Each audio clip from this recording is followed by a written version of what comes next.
l'Église catholique est heureuse du développement de la technologie des communications dans le monde d'aujourd'hui, dans la mesure où tous ces réseaux sociaux constituent une toile d'araignée d'interconnexion entre les peuples, entre les personnes, qui permettent aux personnes de se rencontrer, de se parler, de raconter leurs espoirs, leurs angoisses, de partager les projets.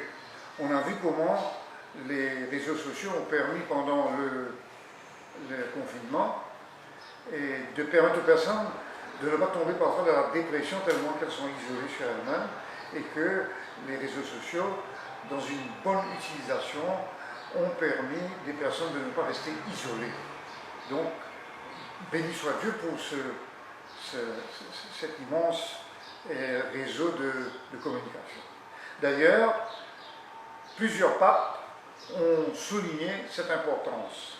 Benoît XVI a voulu promouvoir dans les réseaux sociaux une culture du respect et du dialogue. Le pape François a souligné que, alors que les gouvernements veulent légiférer avec raison, il faut favoriser une utilisation positive des réseaux sociaux. D'ailleurs, nos paroisses, nos diocèses, le pape lui-même est un grand utilisateur de réseaux sociaux pour répandre son message d'amour et de paix. Et nous, à Maurice, Monseigneur Margéo a été pour nous une référence dans le domaine de la liberté et de la défense de la liberté d'expression. Cependant, une réglementation est nécessaire, puisque ces réseaux destinés à être un espace d'échange et de débat ne devraient pas devenir un espace d'outrance, de non-droit, d'insultes et de haine. Donc, nous comprenons fort bien la démarche de l'État de vouloir regarder de près cette mauvaise utilisation.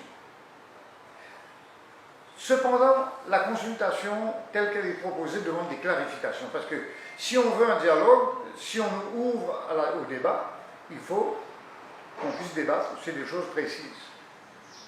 Quels sont les réseaux qui sont concernés? Dans le texte de la proposition, il est dit « Internet and other information communication services ». Ça reste très vague. Le public voudrait savoir de quel réseau il s'agit. Deuxièmement, la composition et la nomination de ce National Digital Ethics Committee. Qui nommera? Avec quelles compétences? Quel sera le rôle des personnes nommées par l'État? Est-ce que l'État ne risque pas d'être jugé parti quand nous voyons souvent que les nominations par les autorités, les personnes ne sont pas totalement libres? La masse des informations à traiter demandera un budget énorme. Est-ce qu'on a pensé à cela avec toutes les ressources humaines que ça demande? Et puis, pour identifier par exemple 10 messages d'abus dangereux, il faudra explorer 1 millier de messages. Et quand on explore 1 millier de messages, quand on les archive, on atteint la vie privée des gens. Et puis, est-ce qu'on va légiférer pour contrôler quelques messages nocifs? À cause de quelques messages nocifs, on va atteindre la liberté de milliers de messages. Et last but not least, comment déterminer ce qui est harmful et illégal alors que ce n'est pas un tribunal? Est-ce qu'il n'y a pas là une intervention de l'exécutif sur le juridique, qui sont 2 piliers de la démocratie qu'il ne faut pas toucher, piliers qui devront rester interdépendants? C'est pour ça que nous proposons de donner un délai plus long pour qu'un débat national puisse être instauré. Un débat qui permette aux différentes instances de dire leur opinion, qui aboutirait à un comité des sages avec des juristes et qui pourrait faire des propositions à l'Assemblée législative où il pourrait y avoir des débats.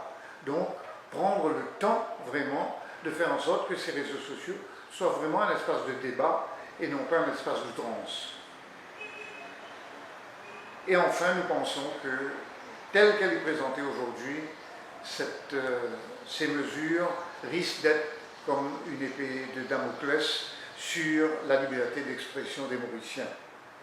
En voulant éviter les dérives de la liberté d'expression, ne risque-t-on pas d'étouffer la liberté d'expression elle-même?